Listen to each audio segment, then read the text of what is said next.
Ndugu zangu, ninyi wakuwa vyombo ni binadamu. Niruhusini niongee na nyie.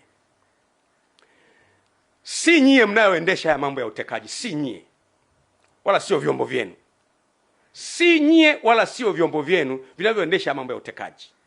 Lakini siku zijazo hamtaepuka kabisa kutamkwa mkiungamanishwa na matukio haya yaliyotokea wakati wa utawala wenu.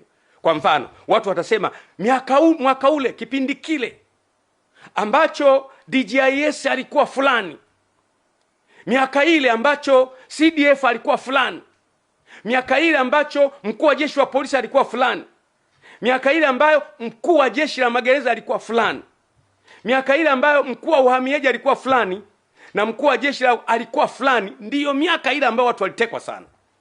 Hamwezi kukana kwamba si ninyi, lakini miaka ijayo historia itawarekodi kwamba ninyi mlipokuwa wakuu wa vyombo mambo haya yalitokea.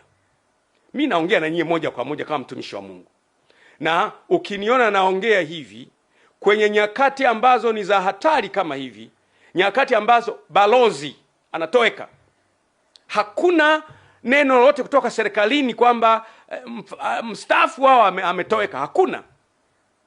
Watu wamekwenda mahakamani, ruling ya mahakamani na yenyewe inasema kwamba na wenyewe hawajui, mahakama hawajui.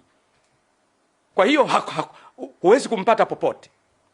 Ukiniona mimi nazungumza hivi, nazungumza kwa uchungu kabisa. Nchi ni yetu sote.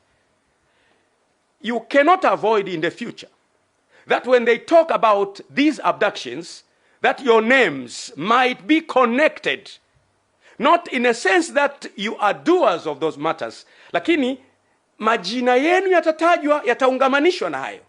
Mimi nawashauri, pamoja na loyalty yenu kwa mamlaka, ambao ni jambo la muhimu na lazima. Loyalty yenu kwa mamlaka jambo la muhimu na lazima. Pamoja na loyalty yenu kwa mamlaka, liangalieni jambo hili kwa muhimu sana. Linawaunganisha nyie na utu wenu na familia zenu na watoto wenu.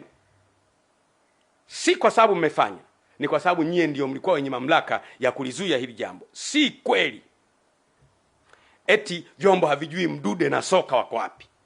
Si kweli eti vyombo havijui Ali Kibao alichukuliwaje.